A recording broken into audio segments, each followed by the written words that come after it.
it has come to my attention that you've been involved in very not Portland activities this past week.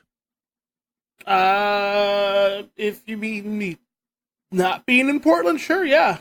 It has to do with that. I believe there was rumors of some food smuggling going around. Oh, yes, I am a statewide criminal in that sense. You do understand that the burritos of Los Angeles are meant to stay in Los Angeles. You lost access to them when you moved, and taking them across state lines is not only a criminal offense, but a moral offense. No, I stand by my choice and my decision to smuggle burritos into Oregon. There is a special place in hell for people that take Mexican food out of states that deserve to have good Mexican food into states like Portland. Sorry, it's been done. Cities like Portland. In fact, cities like Portland, yeah, cities. But you know what? It's been done. They're sitting in my fridge right now. I've already had one, and it's delicious. So, walk me through this, because I saw that on Facebook, and I'm like, oh shit, this is amazing. Like, what was the TSA check like that? Like, did they look knowingly at you? Was it like, we're gonna let this one go, fucking weirdo? Like, did someone try and steal a burrito? What were these burritos you smuggled across the state border, which is an imaginary line kind of thing we've drawn for tax reasons? Okay, so let me give you some context before I give you the actual TSA adventure. So, my girlfriend and I have been very upset with the pickings of Portland Mexican food. As I warned you about. Yes. So, we figured, well, on my way back, I could buy a bunch of burritos and put them on my carry-on back to Portland when I got back.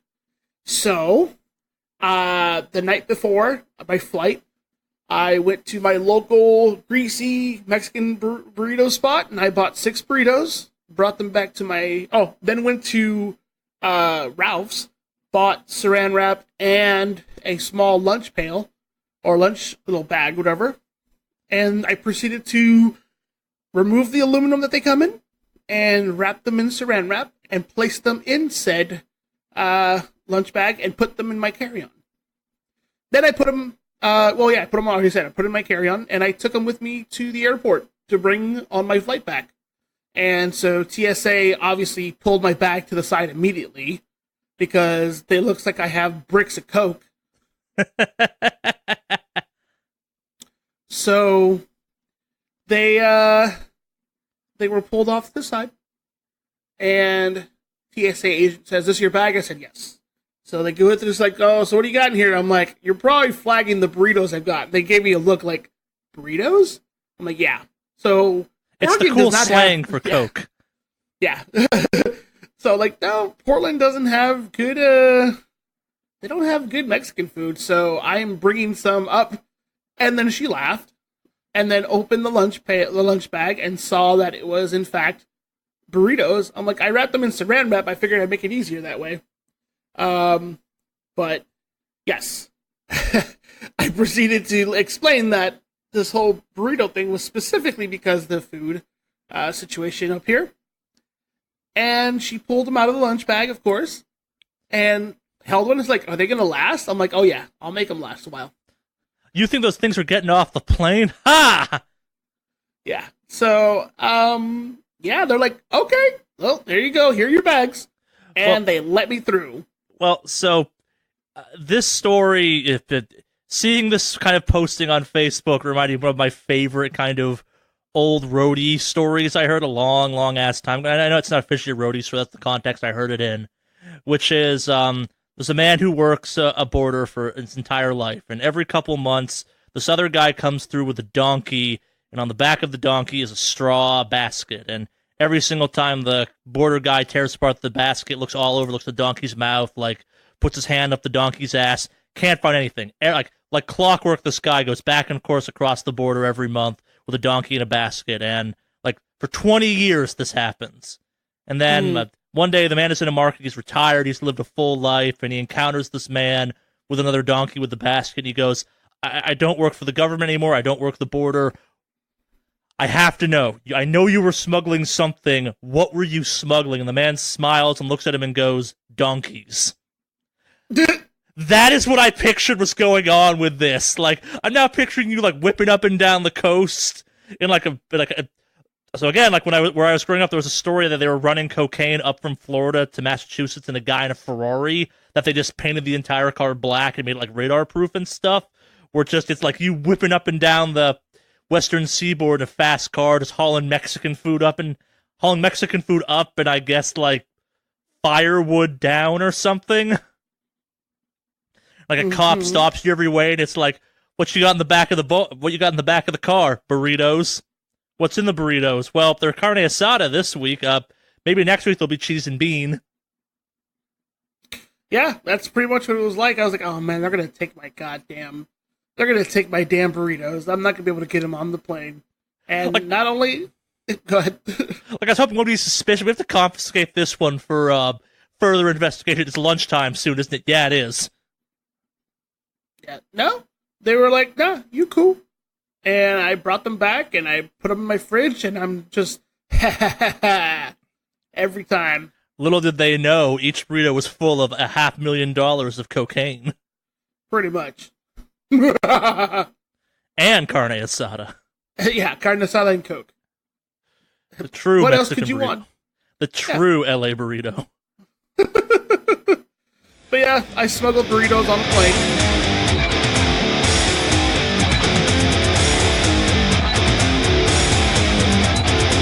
Hello and welcome to the Wicked Awesome Cast, episode 120. We're an incredibly lame snowboarding trick now that ends in face planting. Congratulations, Alex. Yeah, we did it. Not really. Like, the basis of a snowboard trick would be a 180. Like, this is you're going for the 180 and you got your edge caught in the top of the jump or something and you eat it afterwards. Oh. Well, then what? Yes, welcome. As always, I'm Charlie, a.k.a. Mordak, a.k.a. some variation of that on every video game platform known to man, as far as I can tell. Joined by Alex, a.k.a. Mave Online. Woody woo! Woody woo indeed. I am excited this week. Yeah, I know. We started off on an interesting high note with my smuggling crime. Stories. And, yeah. What week doesn't start off well with crime? Crime. So. Of the best kind. Food crime. Yeah, it's worth it, okay? I'll take the fucking hit. As someone who lives in Los Angeles and can't get good pizza, yeah, I get it. Yeah? You haven't found any pizza that's worth it? I have found some pizza I find acceptable here. There are very few pizzas I think are good here. Ah. Okay. Like, there's one or two near my house that are fine. They just don't make the crust I want. They just don't make the crust. Like, gotcha. I went from thinking Little Caesars was like garbage pizza to appreciating Little Caesars deep dish pizza for being consistent. You know, Little Caesars gets a lot of shit. I mean, granted, there was one time I actually had a bad case of Little Caesars pizza and I actually got sick, but they are a decent tier of pizza. No, they're not. Even though it's only $5. They're the price rate is what makes it good. I have had pizza from gas stations in other part of the country that are better than Little Caesars, but like, yeah, compared to LA pizza, Little Caesars is better. Than a shocking amount of it. Yep. So, like I said, for one really, really enjoyed Little Caesars when I was on the struggle. I'm like, yeah, no, this is definitely worth it. Little Caesars is like depression food for me. Like, if I've had a bad day and want to keep that train going, I go to Little Caesars, where it's like, let's find a food that matches my level of disdain for myself right now. And Little Caesars is like, yo, you want to spend $5 for pizza? And I'm like, that's exactly what I want to do. And I genuinely kind of like the stuff too. It's fine. It doesn't change the fact that it's like, there's something wrong with you for being like, yeah, that's what I want. So, okay, so then what would be your, like, closest to decent pizza? There's a place near me called I think it's called like Chris's or something. That's okay. It's their crust gets like 80% of the way there and then misses the landing because it's consistently flat the entire way through. Like, crust is supposed to come up some around the edge of the pizza. This kind of like flat plane of crust LA is obsessed with, I think, is bullshit. Like, Pizza Hut is one of the better pizza options in my area, and that disgusts me. Pizza Hut? Oh. I've never been a fan of Pizza Hut. I am not a fan of Pizza Hut either, but compared to, like, we have a place that makes pizza crust that's, like, kind of pie-like, and while it's good, you have to be in a really specific mood for it. Like, there's a local chain in LA called Pizza Man that I think is now my favorite pizza place near me because, like, there's a pizza place better than them. Chris's, I think, is what they're called. Like, the place I just mentioned is better than them, except they are fucking expensive, and Pizza Man's like, yo, what do you want on this pizza? Like 9 things? That'll be $12. Or the other place is like, that'll be $40. And I'm like, I'd be okay with 20, maybe 25, but like, this is too much. Yeah. This is sad video game food. Like, this isn't supposed to be like, and now we feast! Yeah. No, that's true. The pizza costs have been pretty stupid, especially with toppings like that. But I'm not even a fancy pizza guy either. It's like, what do you got on your pizza? Onions, peppers, pepperoni, maybe some mushrooms, but I'm feeling festive, and like that's about it. Occasionally pineapple, but yeah, you lost me at pineapple. Right? I said occasionally. I'm gonna take a pass on that. I actually give Mandy a lot of shit for I know, that's why I brought it up. But yeah, I don't know. I guess I haven't had legit pizza from like anywhere. I guess on the East Coast they have good pizza, but yeah, it's a different style. Although I did watch something this past week that made fun of California Pizza Kitchen, and I could not. It was like, yeah, California Pizza Kitchen, really? Yeah. I mean, that's like punching down. Yeah, that was kind of the joke they were making. I don't think I've actually gotten pizza at California Pizza Kitchen. In the rest of the country, California Pizza Kitchens are like, ooh, it's fancy because it's California. And then you get here, and A, they're still called California Pizza Kitchens, and B, they're treated like this like angry disdain for them. Mm-hmm. Yeah. Yeah, no, I'm glad to agree with you. I wouldn't even go actively scout it out over here, so. Yeah, I think like the joke was something along the lines where it's like, man, you live in California where there's like a California Pizza Kitchen on every corner. Do they just call them pizza kitchens there? No, we call them KPFs or KPKs. Why? Well, we're too busy to say California Pizza Kitchen, and no one eats at them anyway. You mean CPK? Yeah, CPK, sorry. KPK, I'm like, what? Do we spell California with a K now? What did I miss you when do. I've been gone? In this joke, you do. My bad. Brain moment. We call them CPKs because California Pizza Kitchen is too long. Yeah. No, I wouldn't actually seek it out. Don't kind of care for the place, but yeah. Meh. Yeah. Like, I've only ever eaten CPK pizza from a grocery store. From the freezer section. Oh, really? Yeah, I've never actually been inside of one. Huh. Yeah, they're not that. Like I said, they're not that great. You're not missing much. Oh, yeah, no, they're kind of the TGI Fridays of the pizza world, where it's like, the fact I can get your food from a freezer section, I don't think bodes well.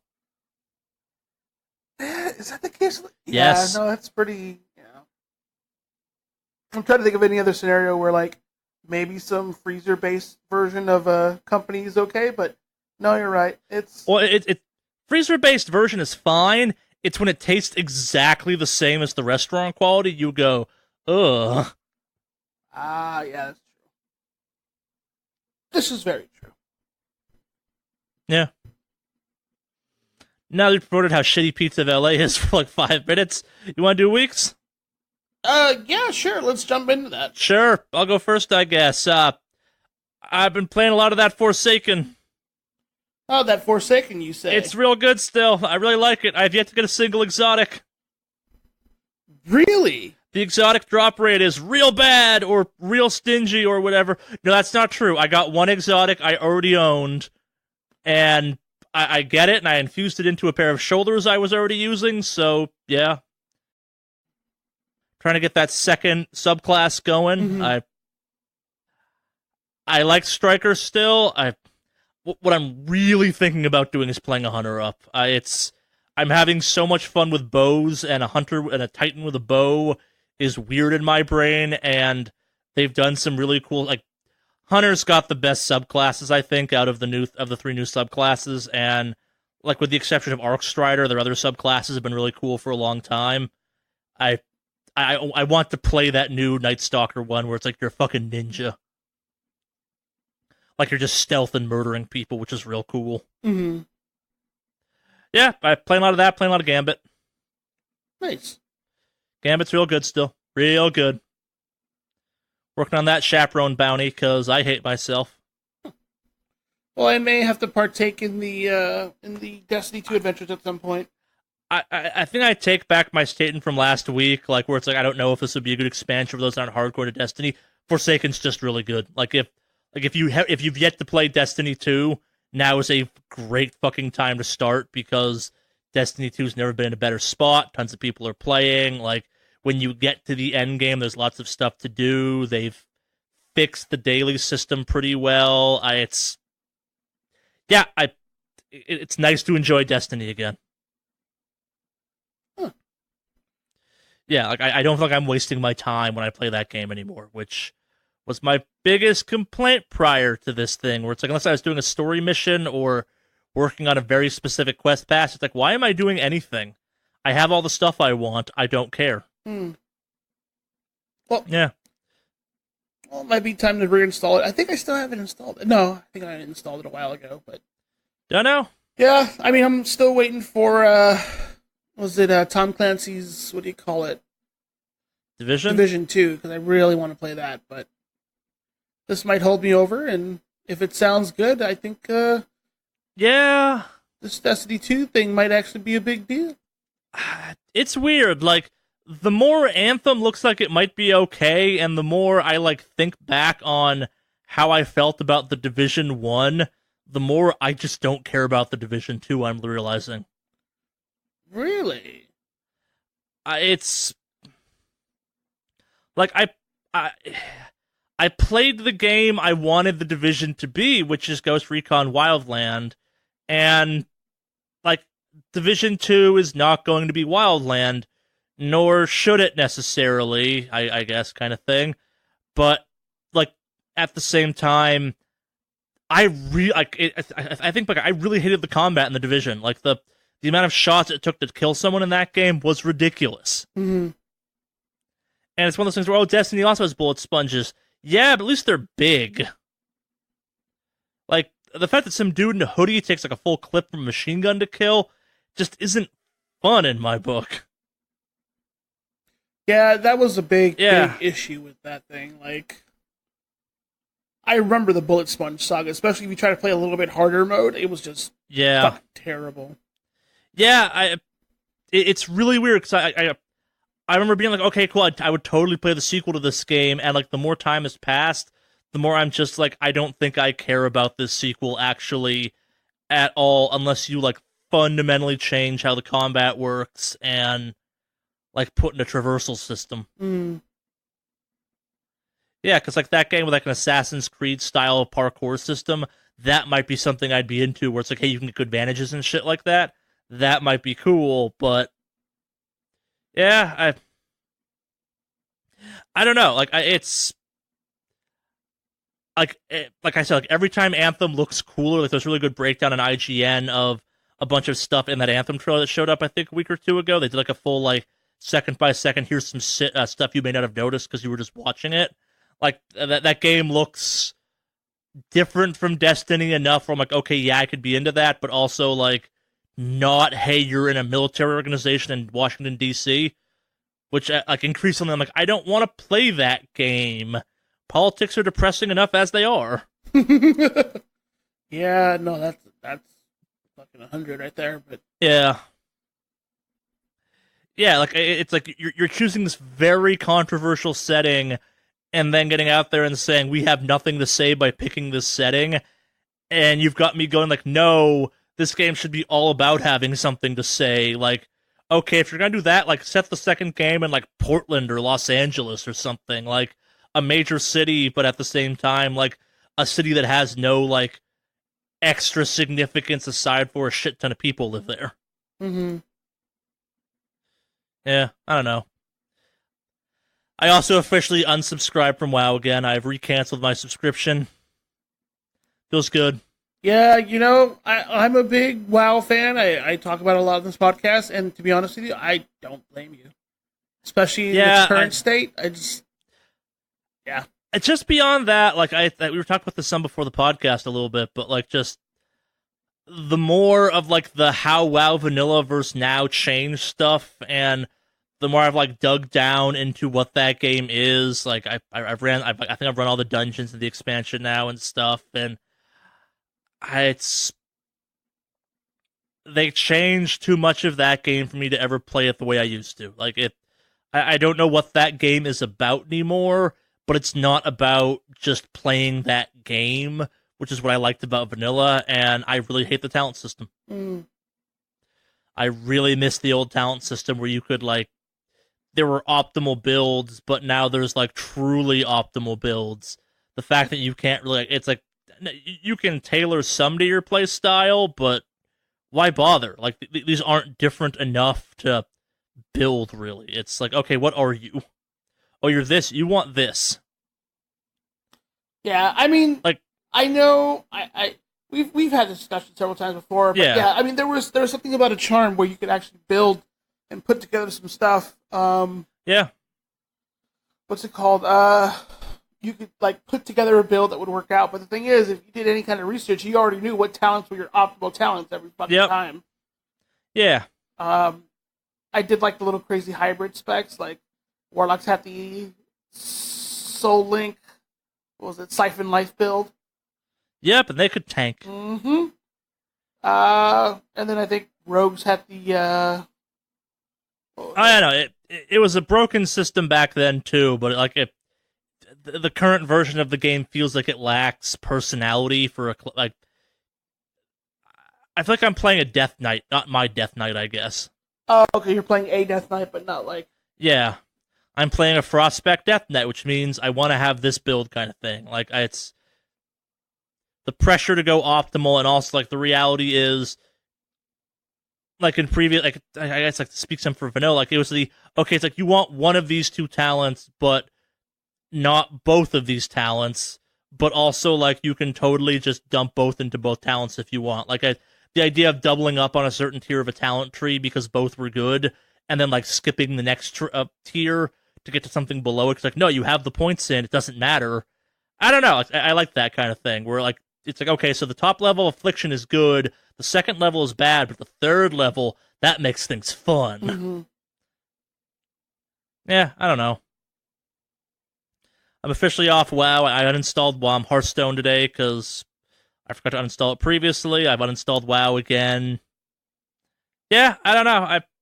It was nice to return for a bit. It's Battle for Azeroth wasn't enough of the battle for Azeroth, so Yeah, it's actually kind of funny because a lot of the certain things they were pushing and touting that were going to be really good have definitely fucking fallen flat. Like I'll go into it a little bit, but go ahead and finish your week and then I'll. I played a lot of that expansion and did not kill a single alliance themed thing. It was just a shit ton of blood trolls, which fine, whatever, but still. Yeah. Yeah, but also because I've been playing lots of Forsaken, I've had background stuff going, and I have watched listened to technically and half watched, all of Jack Ryan for Amazon and all of BoJack Season 5. Huh. How is Jack Ryan? I'm interested in that one. I liked it. Really? It's cool. I like Tom Clancy books, though, too, and I like the character of Jack Ryan from Tom Clancy books, so the show is fun. It's good. Each episode feels like a little movie. Mm-hmm. Like, a lot happens in each episode, which I kind of like about it. It is a bad it is a bad movie to watch while you're as a background thing, or bad TV show to watch as a background for a video game, because that show uses language really coolly, where if a person would be speaking French, they just fucking speak French, as opposed to being like, oh, we speak French, so it's in English. So it's got a surprising amount of subtitles, which it should have, given how that show works, but it was like, oh, shit. I'm gonna prop the iPad up so I can actually read and play. What the shit's going on? I dug it. It's good. Did you ever watch The Office, by the way? Yes. Okay. Did it ever kind of throw you off a little bit, considering the main guy is Jim Halpert? As someone who does not like The Office, no. Okay. The best thing to come out of The Office is the Funny or Die bit that remade the Jack Ryan trailer with clips from The Office. What? I really like The Office, and I'm surprised that you don't enjoy some of it, but I like the British version. You're the first person I've ever heard say that. The British version's significantly superior to the American one. The American one is kind of draggy, and Parks and Rec is a better version of the same formula. That show lives or dies on its characters, and I don't like any of the characters. Like, all of the Michael antics I find terrible. Well, yeah, he's cringy. That's who he is. I don't like cringe. Cringe isn't funny, it's cringe. Oh, it's awkward. Yeah, it's awkward. That's not funny. And you don't like Parks and Rec either? I love Parks and Rec. Parks and Rec is great. Oh, okay. But also, the first season of that show is cringy, and it's the worst season of that show. Yeah, for Parks and Rec, I agree. It gets better with every season. Mm-hmm. The Office maintains the same level of, look how quirky we are, without actually being quirky. Oh, no, it gets worse after Michael leaves. But, yeah. Like, I don't like Will Ferrell for the same reason. Will Ferrell's hit or miss for me. Only good part of Anchorman's is the 2 fight scenes. The 2 fight scenes are pretty fucking legit. I'll give you that. Best part of Anchorman, and the rest of that movie is hot garbage. Did you like the second fight scene from that whole series, by the way? The fight scene's the only good part of that entire franchise. Even with all the crazy cameo appearances like Kanye and... I thought that was fine. Fight scene's good, rest of those movies, bad. I don't know, Jack Black throwing that dog off the bridge, that was pretty funny, too. Yeah, that was pretty funny. Now that we've geared ourselves up for hate mail aimed at how I have no taste in comedy. What have you been up to, Alex? Well, before I start off, I do actually want to give a shout out to a friend of mine.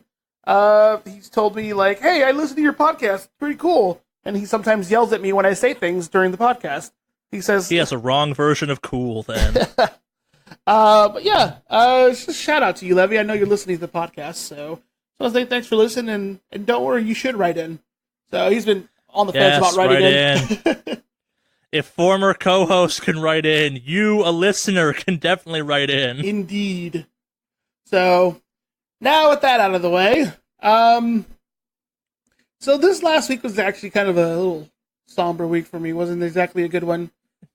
Yeah, you had a bit of a downer week, didn't you? Yeah, a bit of a downer week. I was back in LA, but not exactly for circumstances I wanted to be there for. So, I was there to pay my respects. I had a family member pass away. So, I was there for the funeral, the wake, and all that. It was a very nice wake and funeral. It was nice to see my family, but it's made me realize that the thing that brings me back to LA is definitely going to be family, because I sure as shit don't like going back to LA just to be in LA. What, LAX isn't a travel destination for you? Fuck no. Yeah, I just, like, it was weird. Maybe I'm exaggerating it, but, like, I just felt like a shortness of breath being in LA. It's tired. Granted, I'm sure it's more involved with the fact that I was there for a funeral, but, like... Yeah. I just didn't like being in LA. Like, I definitely don't miss it. I miss the people. Like, I miss, some of my old coworkers there, my family, of course, friends, but I sure as shit don't miss LA. I do miss the burritos, though. That's why I smuggled some back into the state with me, but yeah, no, it was just, it's kind of interesting. That You need to change your gamer tactic, the burrito smuggler or something. The burrito bandit? Yeah. Burrito bandito? Yeah, maybe. That actually could work. Burrito bandito? Yes. Alright, I'm gonna start working on getting all that updated. But yeah, I just, it kind of just made me double down and realize that, like, my decision to move up here to Oregon is kind of feels good.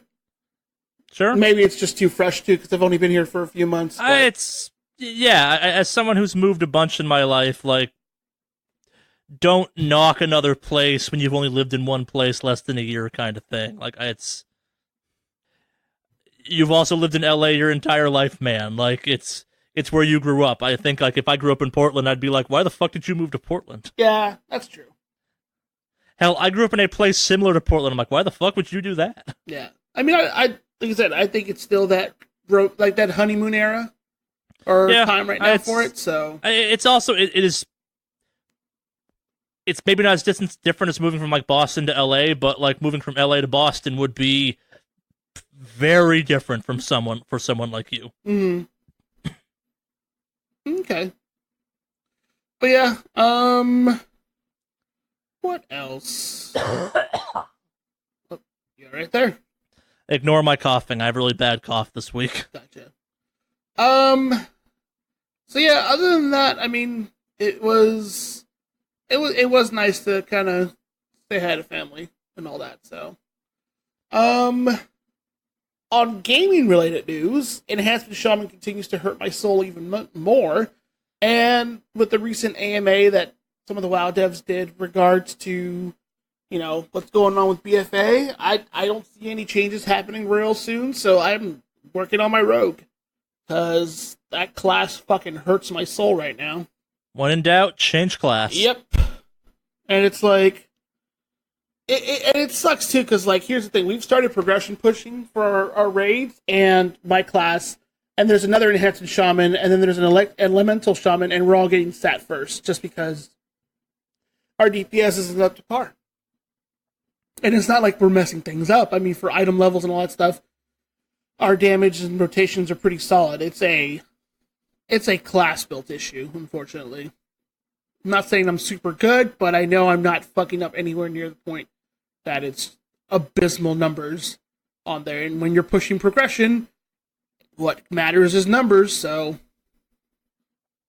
that is where I'm at with that right now. But yeah, other than that, it's pretty much been my week. Like I said, I was gone for most of the day, so I didn't really have anything else to do. Gaming related, but it's a short week. Yeah. News time? Yeah, I believe it is news time. We've got some weird-ass news this week. We do. It's kind of a interesting collection and smatterings of stories, if you will. Yeah. We're going to start off with kind of one of the fluffiest ones, I suppose. Fortnite has been cited in over 200 divorce filings. That's fucking hilarious. I saw that headline and I told my girlfriend and she fucking laughed. Not really news, but I found that shit hilarious, and someone this week told me, hey, why don't you guys cover Fortnite ever in the podcast? And I'm like, we do, just neither of us play it, so we don't really talk about it that much, and here's your Fortnite news. Yeah, there it is. Been cited in over 200 divorce cases, so there you go, guys. In other news, Fortnite is still probably killing it or something, but yeah. Yeah. Is it still raking in money? Yeah. Oh god, it's fucking just so much goddamn money. It's insane. Yeah. Yep. But I saw that and couldn't stop myself from putting it in. But yeah. Moving on from that, there are rumors that indicate that WoW Classic will launch in 2021. These are just rumors, but they came from, we're going to call it a certifiable enough source, but a reliable enough one that, maybe it sounds plausible. That's a long time. 2021? I So, yes, I agree with that. But also, it's one of those ones where it's part of me wonders, like, WoW launched many iterations of the internet ago. Like, would bringing WoW to modern stuff like require you to modernize? Like, would vanilla WoW run on modern hardware anymore? Mm-hmm. Like, how much of making and then also at the same time, like, is vanilla WoW legacy servers just, hey, it's the exact vanilla version of the game, or is it updated models? Like, you're making essentially a whole second World of Warcraft server at that point. Huh. I mean, I guess, but like... Oh no, this also seemed like a long-ass time away to me too, but at the same time, it's almost 2019, dude. That's true. 3 years for a kind of essentially a reboot of an MMO that hasn't existed in this version in going on a decade kind of thing. Mm-hmm. Like, and then also becomes the conversation of, like, what does classic WoW mean? Like, will you have progression through all of the expansions again? Or, like, will they find a way to make the expansions work with old WoW? Or, I don't know. Like, it's seeing as, like, the phrase, oh, we want a classic WoW server is easy to say, but the reality of what that might mean to a company like Blizzard, I don't know what that means. I don't know. I have a feeling for most of the people who want to jump back into that, they're going to want to do the PvP. So if they have seasons, maybe, but like, if they have the PvP system like before, that I'm sure that's going to have a lot of people like. I don't know. It's again like it's the what does a classic WoW server mean in the modern era? Like, it's like, could you even sell a game with classic WoW's garbage ass graphics anymore? I don't think so. I think the only so. I mean, well, that's the thing. The only people who are really will come back to that are people who played it before and have this romanticized nostalgia of it. Yeah, but what I'm saying is, like, could you, if you're Blizzard, like, it's the okay. So let's say, like, pick it. Like, WoW has 7 million subscribers right now. That's probably not exactly correct, but it doesn't matter. Like, how many of those people do you think actually care about vanilla WoW? I can tell you one that doesn't, and that's me.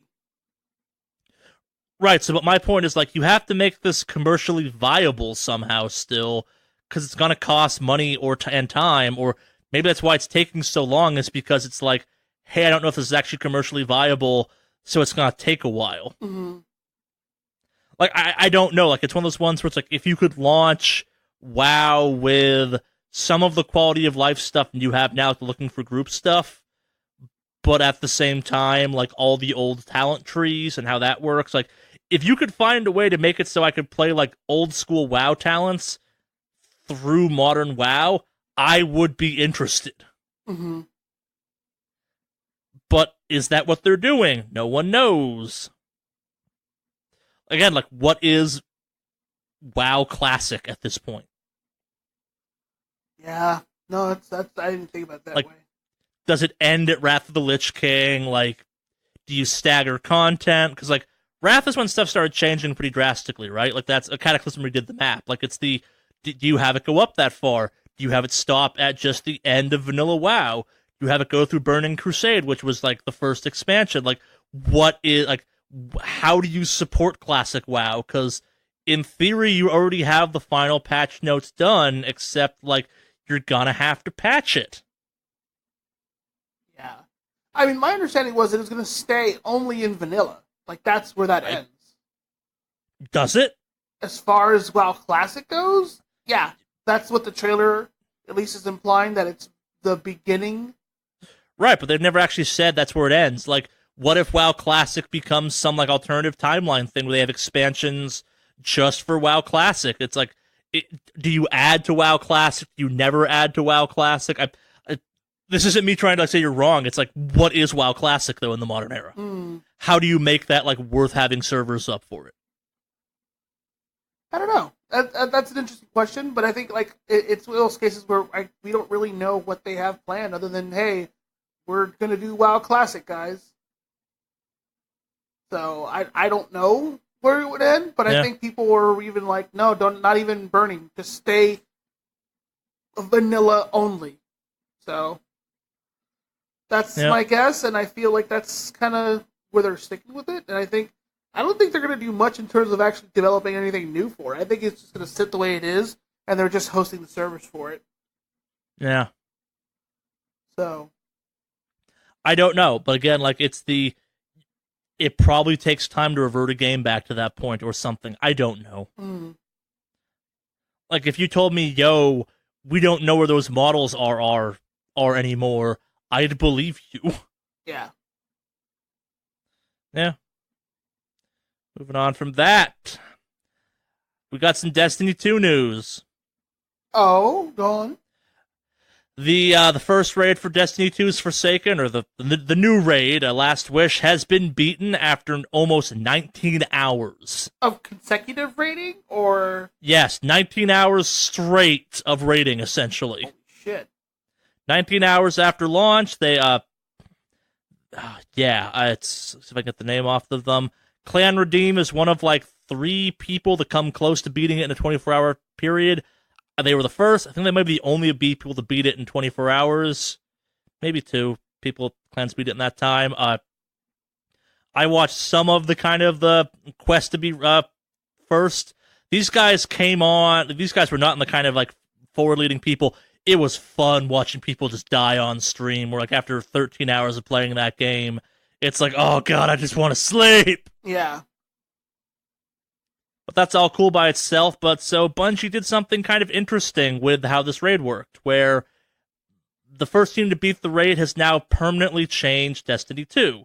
It's not quite clear what that means just yet, but the last curse, the last wish, has been unleashed upon the Dreaming City.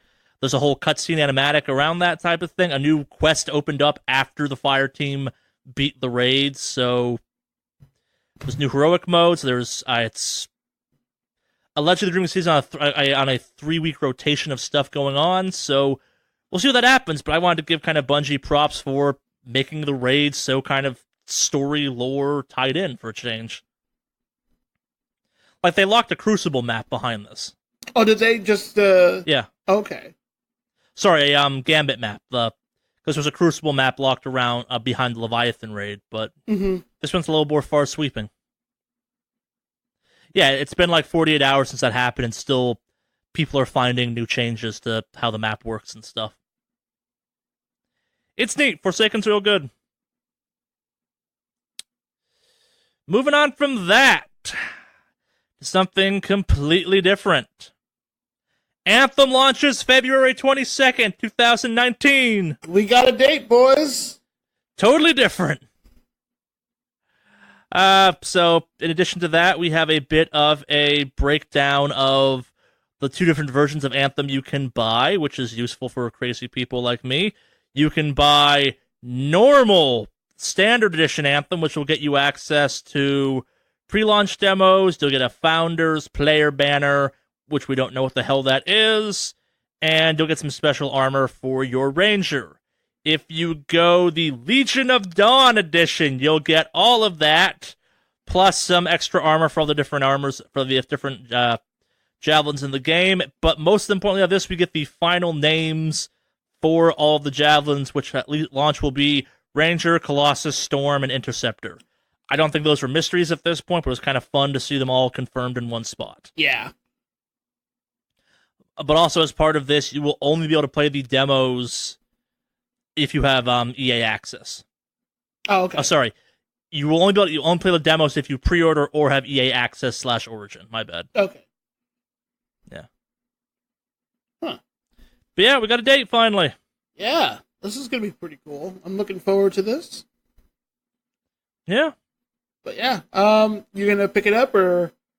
Probably. Anthem had me, maybe worried's the wrong phrase, but like they kept showing they've not been great at not making me worried, I guess, about the game. Mm-hmm.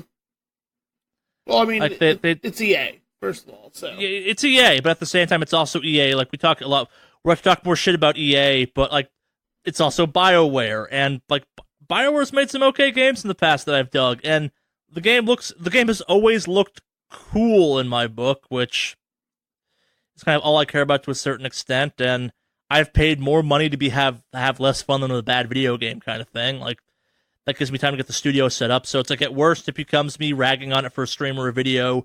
At best it's a good game. So we'll see. I like loot shooters. You have a mech suit in this thing. It's not officially called a mech suit, but whatever. It looks cool enough that I'll be into it. Like it looks like Destiny, but more Borderlands, where it's like, hey, the story is kind of single player and there's drop in, drop out multiplayer, which I'm okay with. Yeah, should we move on to their EA news? Sure. Now that we talked about the nice thing about EA, let's go back. Yeah. So, remember EA and their loot boxes? What? EA and loot boxes? I've never heard of those two together. So, EA has refused to comply with new Belgian loot box laws, and at the time the article was written, was risking prosecution, and straight up, stuff has been filed against them now. Yeah. Well, it doesn't fucking surprise me. This is a country you're basically like, nah, dog. We're not going to comply with what you say. Yeah, so, and this is where it gets a little bit weirder. So, the game of contention in this case is FIFA 18. It's, it has that, card system for the make your own custom teams, and this is actually where it gets really weird for me because it's the card pack system, and are card packs loot boxes? Well, what's the functionality of the card packs? You make a team out of the characters that come in the cards. Or on the cards in the packs. Well, I mean, just because you serve it up in a different container doesn't change what it is. Right. So under this law, does that mean like Yu-Gi-Oh booster packs and Magic the Gathering booster packs are also kind of not complying with Belgian loot box laws? Well, I think in that sense, I mean, when you're buying a loot box for Yu-Gi-Oh or like a card pack, you're technically buying the game itself. Like it's not like you can buy a No, I'm saying a booster pack. I'm saying a booster pack. I'm saying like this is not enough cards. It's not the full game. It's in addition to a game you already own in theory or something. Like this is where it gets dumb because these are player cards technically, and like it's a weird point of contention. But the fact that it's cards makes me go is EA gonna pull will you sell trading cards in your country? Like, because that's the best defense on this one. Because that's technically what these are. I don't know. I think the only like counter to that would be like, well, you have to buy a stock game even to get access to the booster packs anyway. Kind of thing. Yeah, I don't know. I can make the argument. Yeah, no, I get. Yes, I brought this up to be confusing on this one. Yeah. Huh. Like, I can tell you what a loot box is, but like, Hearthstone cards, they're cards, but they're digital. Is that a loot box still? I don't know. This is gonna be. Yeah. I don't know. I mean, technically, that does make sense. Yeah. I don't know. This is definitely one of those things that's going to go actually to court for sure. They're definitely going to go over that. But yeah. Well, so and kind of like the official EA stance is that it's not gambling because you know exactly what you're going to get, kind of the quantity wise from each pack. Which again, yeah, I agree. Like it's if the thing says you're guaranteed 1 rare and like 5 commons, you will get 1 rare and 5 commons, kind of like a booster pack at that point or something. This is where it gets real weird because loot boxes 100% random, hypothetically. Card packs a little less random. I don't know. This is a real dumb set of arguments, and I can play both sides of this one really easily, and I don't want to be able to. Yeah. But Yeah, EA and Belgium squaring off. Huh. Well, let's see how it goes. Yeah. It's big bad EA versus Belgium. country. Old on EA taking on another country. Yeah. I wonder if EA will do something petty and make fun of Belgium in one of their Battlefield games at some point. Just as a little, like, punch, so to speak. I don't know. That feels like a too fun moment for EA to do, in all honesty. Yeah. Moving on from that, truly relevant news. If you live in Brazil or South Korea, you will get to try out the beta version of nominating Pokestops. Oh, that's nice. In Pokemon Go, obviously. This is only kind of news with that resurgence of that that Switch game is coming out soon that links up with Pokemon Go for kind of cross functionality. I believe this functionality will come to the rest of the world eventually, but it's limited to Brazil and South Korea players for the time being. You have to be over level 20, and you have to be over 18 in age. You have to be over level 40. Sorry, level 40, my bad. Yes. Yeah, level 40 players. My bad. No worries. Level 40 players who are over the age of 18. You'll have to submit photographs and descriptions of the stops, of course. That will be reviewed by Ingress users. Experienced Ingress users, which is very much what Ingress lets you do. You're allowed to submit, like, nodes in Ingress. So this is just pretty much taking that feature from that game and kind of transferring over to this, which I'm surprised took this long, but... Yeah, this made the list for the, like, why is it taking this long to put this in the game? Yeah. So, a little surprising, but yes, this is something that Ingress has had for a long time. So it was only a matter of time before they finally moved it over to Pokemon Go. But, yeah, hey, it'll be nice. You can nominate your job and stay there and just loot or just farm note there all day. Or, and hear me out on this one, strip clubs. Strip clubs? This is true. Well, I mean, they do have to get reviewed. I don't know if they suggest places like public parks, libraries, interesting pieces of art or architecture, or major transportation spots. Private property, places without direct access to pedestrians, and locations on primary or secondary school property and child care centers will not be approved. So a strip club with some real cool wall art? If there's cool wall art on the strip club building, yes. The actual strip club itself, no. So all you cool graffiti artists who happen to know your local strip club, let them know. This is a good way to get people to your area. I don't know why I want this to happen. I just do, where it's like, fuck it, ruin the game at this point. Like, let's start nominating a bunch of garbage-ass locations where it's like, mass grave. Oh, God. Yeah. Hey, let's nominate the death site of the Black Dahlia.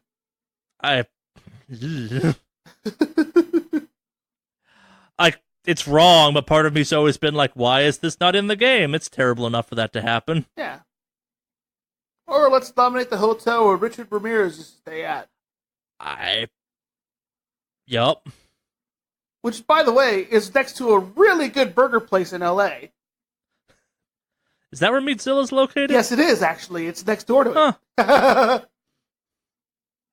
We've spent too much time on this. We should move on to something more adult. Well, yeah, I'd like to just point out, we were talking about a kid's game, where you can nominate locations, and our first go-to was strip clubs, and then we went the dark route with, like... I went that way because, like, what's the worst place you could nominate for this? That. Like that or, like, Crime Alley from Batman. Oh, God, Crime Alley. Jeez. But yeah. Yep. Moving on. Steam has approved a 100% uncensored adult game. Really? It's happening? This is the first one. The floodgates are open. Huh. Get your bone on. I don't know. It's not so much important as what game it is, as that it happened because, as you may recall, we talked about how a bunch of games were stuck in limbo after we're allowing everything on the platform stuff kicked off. So, yeah. Assumably, and it seems to be the case, that was to allow Steam to kind of fix its filtering tools and stuff like that. But, yeah, you no longer have to, buy a game, then go download the nudity patch off some guy's website or something, or whatever.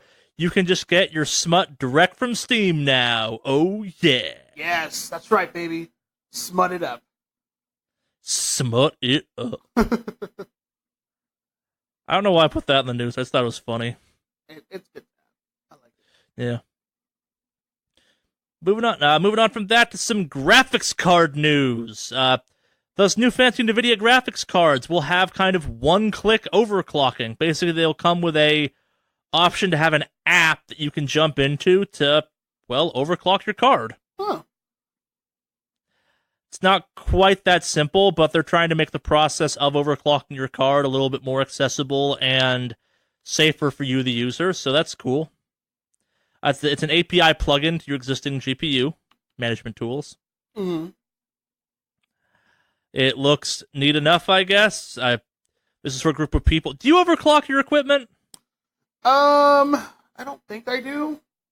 Yeah. I mean, I set some stuff to high and all that, but I don't think I really do. Yeah. Anything in particular.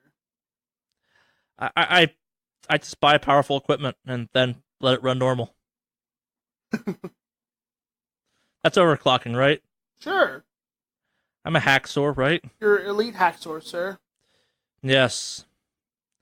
The most elite. And speaking of the most elite, moving on from that to, we had Nintendo Direct since last podcast, and we got some announcements out of it. We have a new Luigi's Mansion on the way for Switch. Kirby's Extra Epic Yarn, which appears to be a collection of all the Kirby Epic Yarn games, is coming to the 3DS. Don't know why that's not coming to the Switch, but we're not going to talk about that. Bowser's Inside Story also coming to the 3DS. The Switch is getting a new Super Mario's U Deluxe. Yes, Super Mario Bros. U, the Wii U Super Mario Bros. Is coming to Switch. It's getting some expansions. You can play as Luigi through a full story. What's something called New Super Luigi U. Comes out January 11th. But most importantly of all, the Switch is now getting Katamari Damacy. Not a sequel, a remastered version of Katamari Damacy. Oh.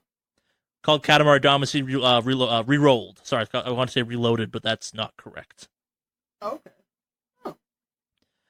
They also announced some Switch-based Nintendo NES-style controllers that slot into the sides. They look like NES controllers. Neat. They do look pretty fucking neat, I will say. I do like the fact that you can just literally clip them over the side to charge. But yeah, for $59, that's... Ooh.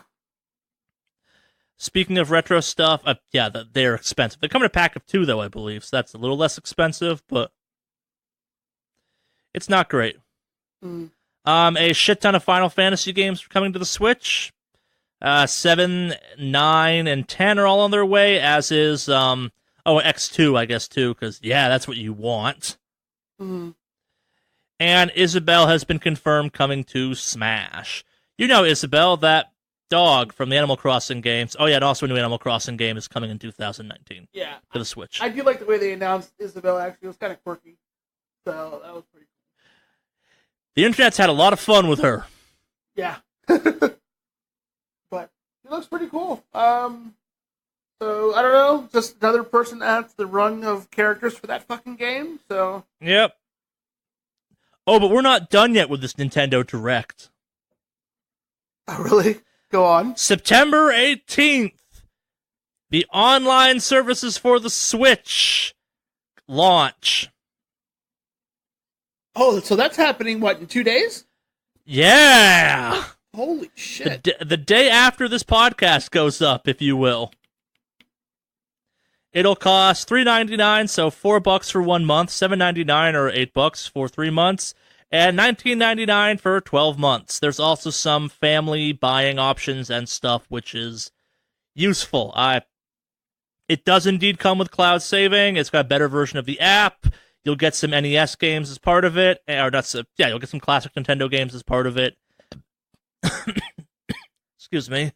And yeah, the most important part of this is you'll have cloud saving, which means if you break your Switch, as shown in the trailer by a Womp destroying Luigi's Switch, or something happens, you can recover your cloud, your data, as it will be synced to the cloud kind of automatically when it gets the chance, is what it implies. Mm-hmm. Now, however, mm-hmm. there's a bit of a dark side to this. Go on. If you stop subscribing, you lose your cloud saves. That doesn't surprise me. Almost instantly. Yep. Sony gives you, I think it's like 3 or 6 months, and Microsoft gives you indefinite. To, like, save them locally, or? To download it for cloud. If you have the cloud stuff, it doesn't get rid of it automatically. Okay. This is kind of either you have it or you don't. There's no chance to re-grab it. So, like, for instance, if you were to, I don't know, cancel for a couple months because you weren't playing all of the great online multiplayer games for this game, mm-hmm. you would not be covered for that time period, even though you, in theory, have data in the cloud. Huh. It's an odd choice. That is interesting. Could you save it, like, can you save it locally, though, before No. you lose it? Well, yeah, but not really, because the information gets saved to the Switch. That's what I mean, locally to the Switch. Yes. Okay. But if your Switch gets destroyed, there's no backup. Okay, well, that I understood. That part I get. Yeah. But, like, you can still download it. Like, if you cancel the service, you can still have your saves on your actual computer. Yes, you just can't access any backup you had, which is the biggest thing people want out of this service. Okay. But also, the biggest Switch news this week wasn't in the US-based Japanese Direct. It was in the Japanese one. So, we haven't talked about it a ton, but streaming games are coming. They've already come technically, but as part of the Japanese Nintendo Direct, they showed off the Switch playing Assassin's Creed Odyssey via streaming services. Mm-hmm. It's not totally clear how this will work and if it's coming to the US ever, but hey, it's a thing the Switch can do, apparently. Huh.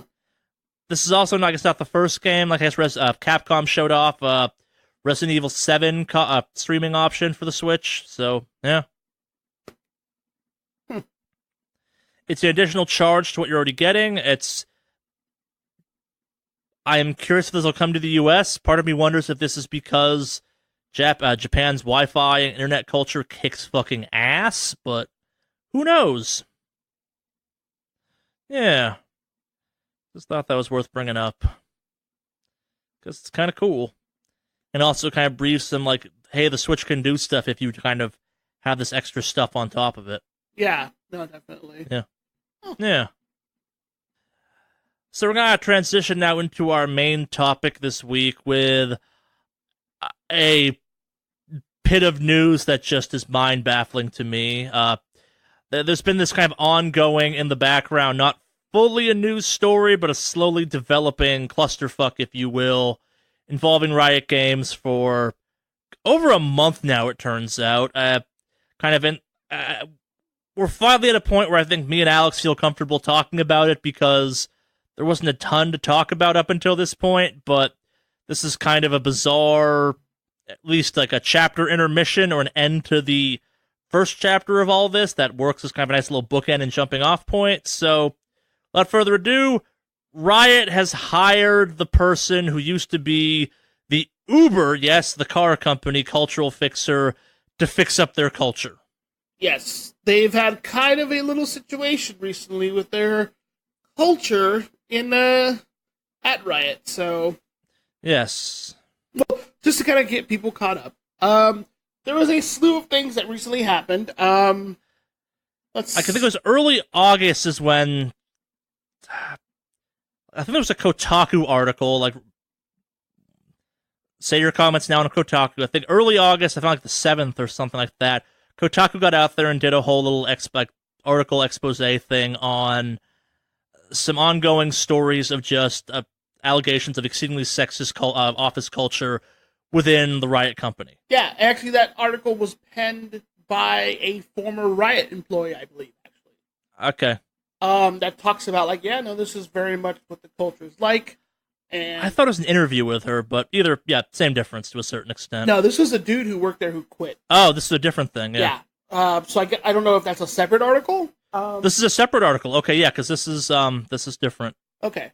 So yeah, we had a guy who pretty much confirmed this is the kind of stuff that goes on at Riot, and it's like very much a thing, and he kind of just got blacklisted for wanting to bring up some of these concerns a long time ago, is from my understanding.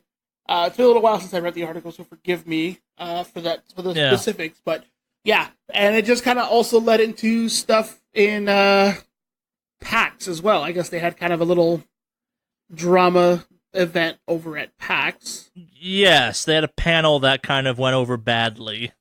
Yeah, and I think on top of that, the response, there was some stuff on Twitter and some leaked stuff from, I guess, a Slack convo that they were involved in, and pretty much just calling people man babies and stuff like that. So, also, the general kind of comment on the Riot culture stuff has been that's very bro culture. A giant $1.6 billion frat house, if you will. Yeah, very much that. And actually a lot of vulgarity and things of that nature, which is interesting. Yeah, this is going to sound weird, like, kind of everything you'd expect from, in all honesty, the public image of Riot to a certain extent. Mm-hmm. And this is kind of weird, where it's kind of, we're not saying Riot's bad at what they do. They are very good at what they do. They've been named a variety of very positive things, ranging from kind of 25 best tech companies in the world. They're worth a shit ton of money. They have one of the most, if not the most popular video game on the planet. This is not a critique of League of Legends necessarily. This is more us talking about Riot, and as a result, League a little bit because, well, League is one of, if not the most toxic games on the planet. Oh yeah, the chat in that from other players can absolutely be a fucking swamp for sure.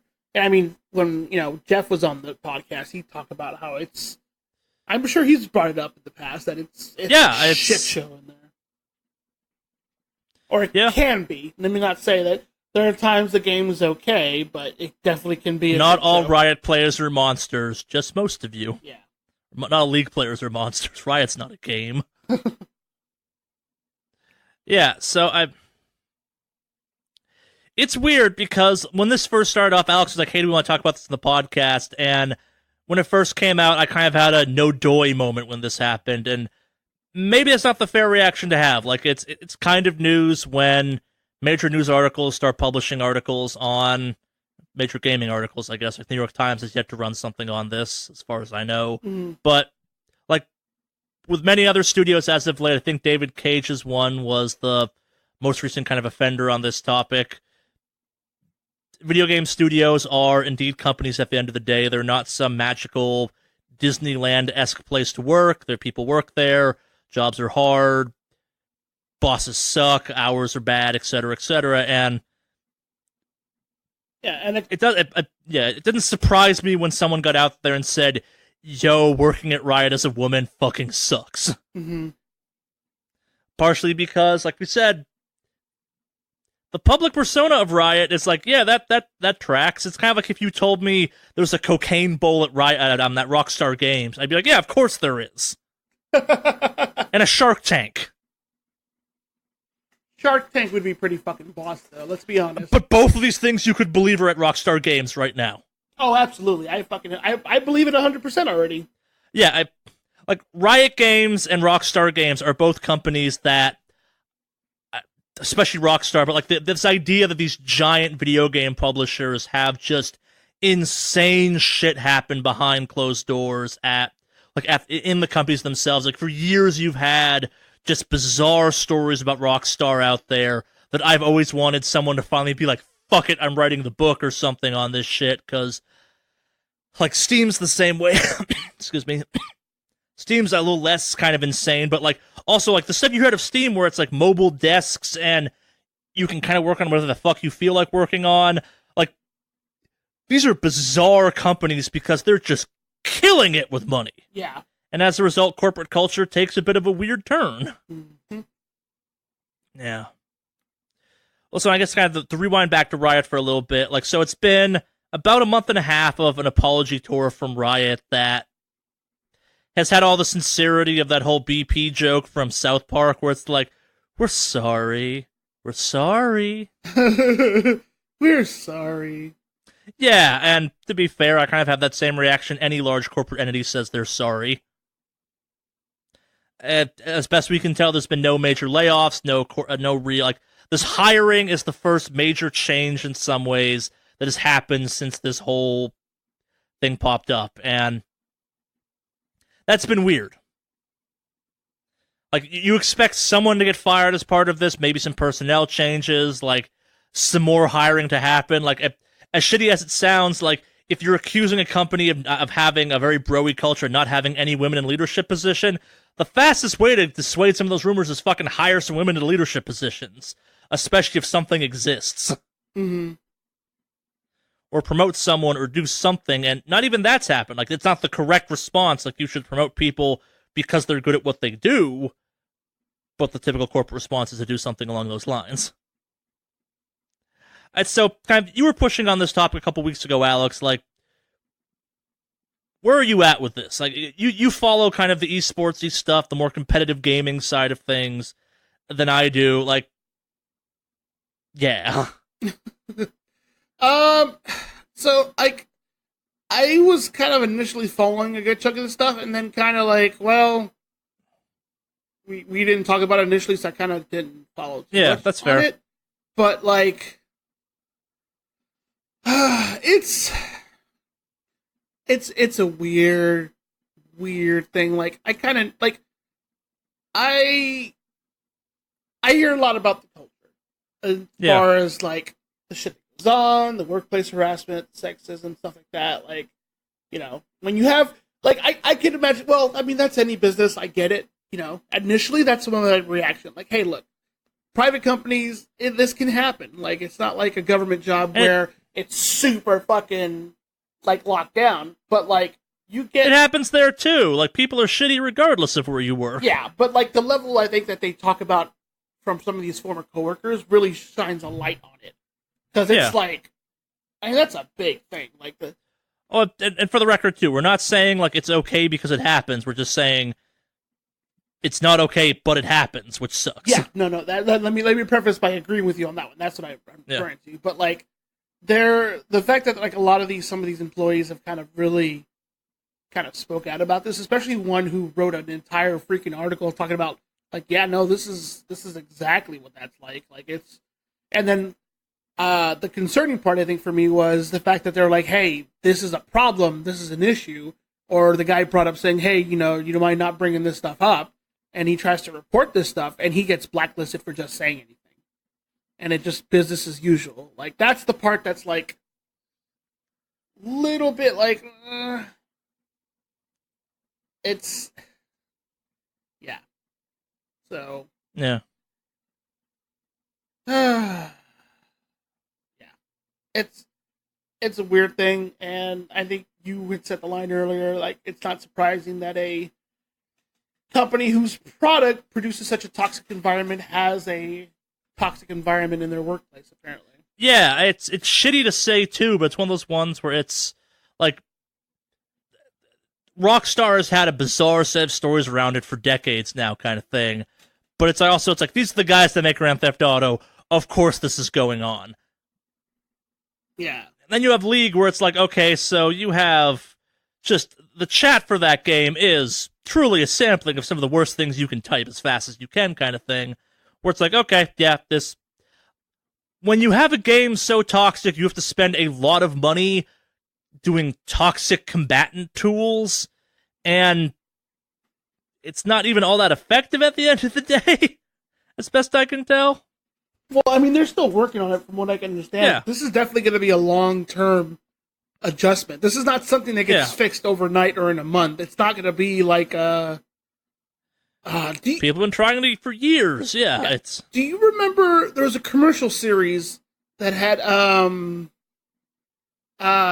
it was a I want to say he was a linebacker or a tackle for a football team. And Terry Tate, office linebacker. Yes, Terry Tate, office Fucking linebacker. yes, Terry Tate. Yes. Do you remember they had an actual episode where they hired a like HR person to kind of handle all that stuff? And yeah, no, this kind of stuff does not get fixed overnight. You can't just tackle somebody and fix things, unfortunately. Fucking Terry Tate, office linebacker. Yeah. Oh. But yeah.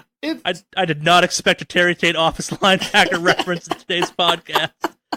Well, guess what? We're breaking all the walls down. We got you. But if you don't know what we're talking about, please go Google Terry Tate office linebacker. It's great. It's it'll fill your day with happiness. Also, it's a great example of a joke that at the time was exceedingly funny that maybe wouldn't be as funny nowadays. yeah, but like the nice part about it too is they have a series of them because they kind of just did so well. They were great parodies. Yeah. And they kind of just ran with it like, yeah, let's just make a couple more. So, yeah. Terry Tate's office linebacking knows no color, creed, or religion. Yeah. I can't think of, like, what else? I'm trying to put another finger on what I wanted to say here, but I don't know. I lost my thought. Right it's weird. Like, we're a small in the game industry, I guess, company at the end of the day, if you will. We do podcasts and shitty YouTube videos and stuff, and at most have had like 5 employees, air quotations on that employee part, max kind of thing. And like, it's weird. Like, you talk about diversity in the gaming company, and it's a bizarre one where it's the people for SWS I try and get on the podcast or get into videos because they play certain types of video games or play enough video games or even play video games to a certain extent. Like my girlfriend Jen, who does a bunch of the graphic work for us and kind of the behind-the-scene producing and camera work for a bunch of stuff, does not play video games. She is very much a part of SWS, but also will never be on the podcast because it'd be like, you know what a good game is? Crash Bandicoot. That remastered trilogy was pretty good. Yeah, that's cool. What do you think about Destiny's expansion? I hate it because you play a lot of it. It's... Where was the hell was I going with that? I guess my point being, it's one of those ones where it's... We accidentally have a significantly more diverse podcast crew and just kind of SWS organization than the average game industry company, and that's not saying anything more than... A lot of places are located in like parts of Canada and stuff like that, where you have very specific kind of cultural stuff going on, and a big topic in the game industry is diversity needs to improve, and I think it is improving, but it really sucks when you have a company like Riot where, again, we're acting like it's the 90s in video games again. Like fucking Laura Cross got her tits out, and you're like, yeah, that'll sell games. Again, like, I've played a Riot video game. I've seen Misfortune. That's a great character, but also, yeah! Like, fuck, what was it? Xenogears 1 had a, sexiness slider they took out for the US release. Wait, what? There was like a sex appeal slider in the Japanese release of that game or something that was, like, essentially the boobs and ass slider. Oh, okay. Not okay, like, that's a little bit jacked up. Well, yeah, but I'm like, oh, okay. I was referring to okay, like, oh, what is this slider you speak of? And like, now, like, yeah, you slide to the left for like flat chested, no ass. You slide to the right for full figure, and you can jack in the waist to fucking comic book Mary Jane level proportions, because that's how people work. What was it? Saints Row, the sex appeal slider that you were doing just made your dick bigger. Oh yeah, make your bulge bigger. Yeah. Yeah. That stuff's funny, but also speaks to a larger issue in the gaming industry. Like, fuck, the fact that Saints Row a dildo bat is hilarious, but also a little fucked up. Oh, yeah. I mean, I'm leaning more towards hilarious personally, but... Yeah, but at the same time, though, too, can you imagine, like... Because they made a physical dildo bat at one point. Oh, they did, that's like, right. It was in the office. I forgot. Can you imagine that happening and being okay in your government job? Yeah, no, never happened. Yeah, I work in the theme park industry, and we'll occasionally say some really inappropriate stuff to drive a point across, like a variety of weird topics come up, and like people are inappropriate all over the place. We work with creative types that occasionally are prone to saying some not so okay stuff as well. But like the idea of a giant dildo bat in the office is like it's funny, but also like that would make me uncomfortable. That's a mindset I don't think I share with people. I don't know. I personally think in my government job it would never fly. Yeah. But man, is that fucking hilarious. I guess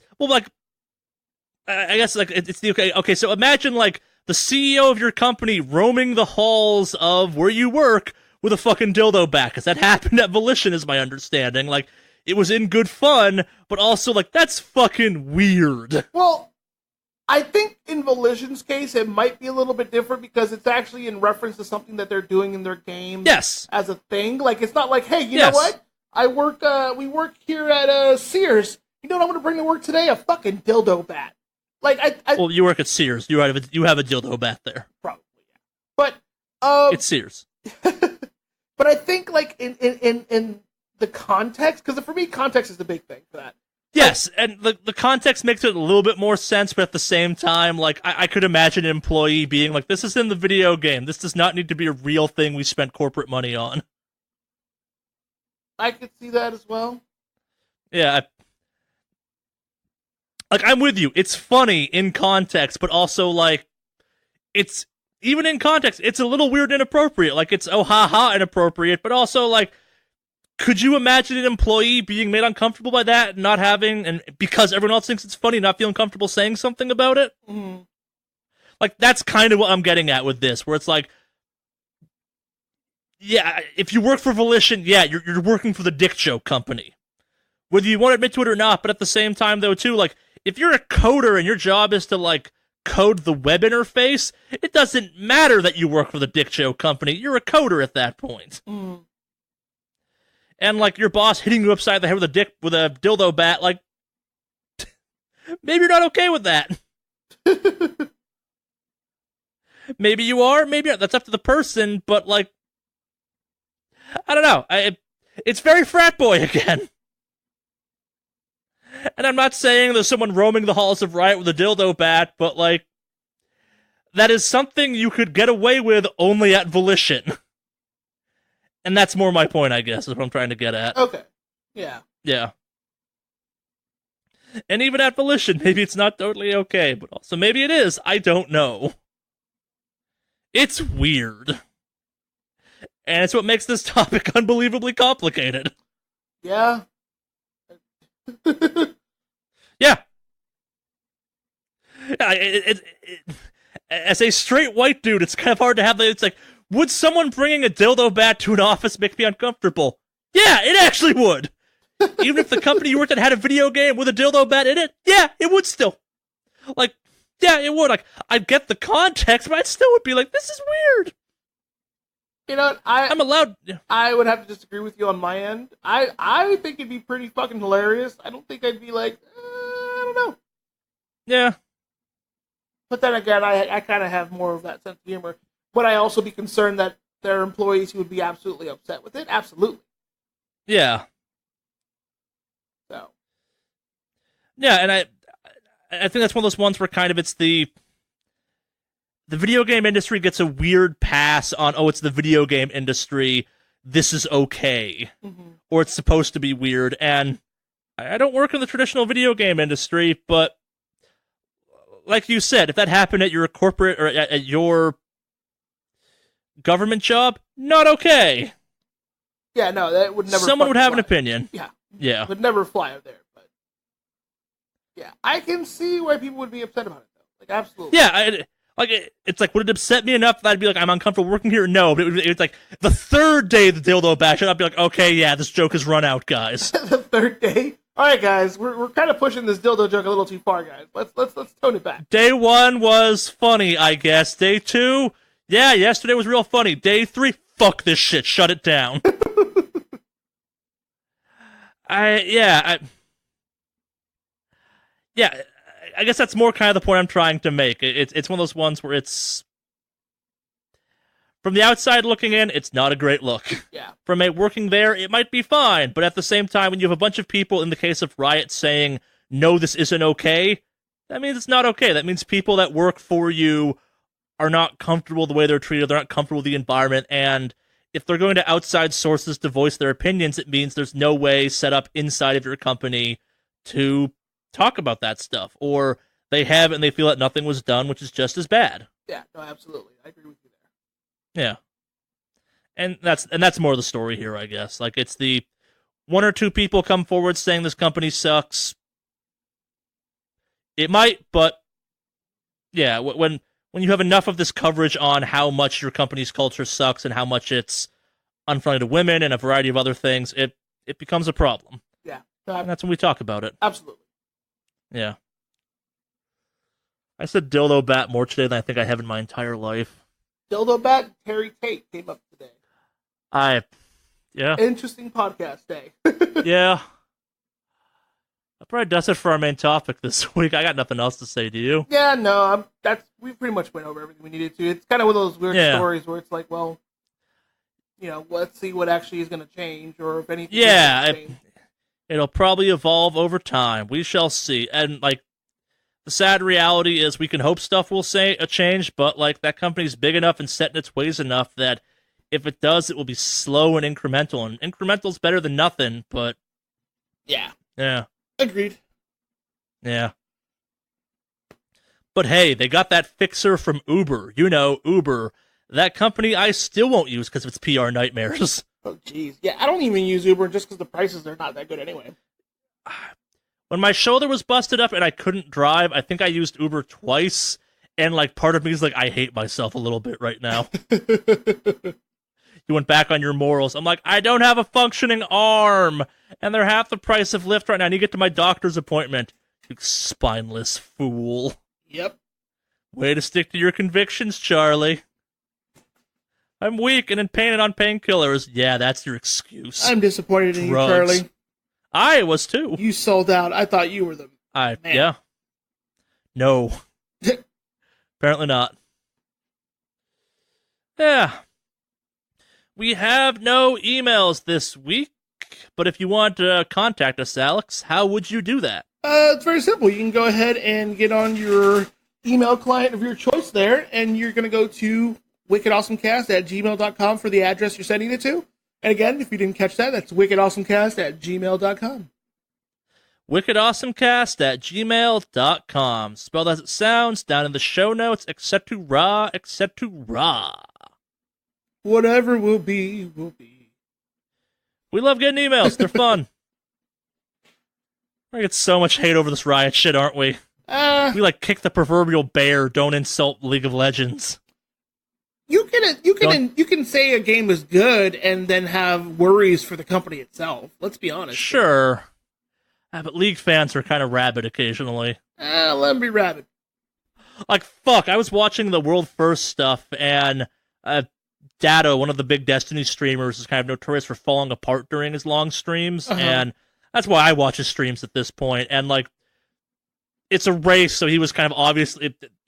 I'll throw my foot out. Like, there was a lot of indication he was watching other people's streams as research, but the counter is everyone was doing that. But at the same time, that's still shitty. Kind of don't do that in a race, but whatevs. Yeah. But like, you brought that up, and people just exploded on you in the Reddit kind of ongoing thing. Where it's like, what? Was it a big deal? Like, it's not. But like, someone asked why people were like down on Tate right now, and I proposed a reason. Like, yeah, stream watching is normal, but also like, Yeah. Yeah. Dark times on the internet. You got anything you want to talk about before we get out of here? No, nothing. You mentioned Extra Life a couple weeks back. Are you doing Extra Life again this year? I am, yes, actually. Funny you mentioned. I totally forgot. You got a link for me to put down in the show notes so people can provide you money if they so wish? Yes, actually. I'll go ahead and send that over to you. It's just extra-life.org/participant/Mave Online. But actually, I created a little shortcut link on my website that makes it easier. So if you just go to extralife.maveonline.com, it should take you directly to my Extra Life donation page. Cool. If you give me that link, I will also put it down in the show notes. I may do Extra Life again this year, too. I don't know. Huh. Not being part of that guild has made me less negative on that organization. Mm-hmm. Well, I mean, this is probably going to be my last year that I do it for LA, and then next time I will probably be switching over to help out with Oregon. Oregon and Portland. Yeah. So. Yeah. Yeah, I've done pretty good with donations so far. I've raised $242 on my official Extra Life page, and then earlier this year, PUBG had their PUBG Extra Life thing, and I raised $100 on that one because they matched the 50 that I got for my initial one. So yeah, not too bad. Very nice. So I got to raise some more because I want to try to get that gold medal again. The golds are pretty cool. Yeah, 'tis nice. Was last year the first time you got one? Yeah, first time I got a gold medal. Previous, I did get a silver medal. So. Thank you to all who donated last year to get Alex that gold. Absolutely. Much appreciated. And, yeah, but then again, I mean, the gold is just a nice little perk. It's just it's a fun side thing. Yeah, the reality is this stuff goes to a great cause and helps out these kids. Yeah. All that, which is always what it's always been about, number one. Yeah. So, just to preface that out there, I'm not just being like, oh, yeah. Anything else? No, nothing else other than you can find me on my social medias. I haven't been streaming recently, and it's mainly due to the fact that, like I said, I had a death in the family, and I kind of wouldn't have my heart in it. How dare you take the time to emotionally process and step away from the public eye after a tragic event in your family? We want you crying on stream, Alex. All right, I'm getting back on that, so if you want to come watch me cry on stream. Did you fucking hear about the people that shot at Dr. Disrespect's house? God, that's fucking stupid. Yeah, sorry, the link there being no, you're a human being. You're allowed to do stuff like that, man. Yeah. We don't want you on stream being a downer, being like, this is how you cried for loot, oh god. Yeah. Yeah, no, definitely don't want to do that. But yeah, sorry I haven't been on, but I will be jumping back on in the near future here, and, yeah. We accept your reason. Thank you. Well, if that's it, is it time to close this sucker out? I think so. You want to do it this week? Yeah, sure. Cue the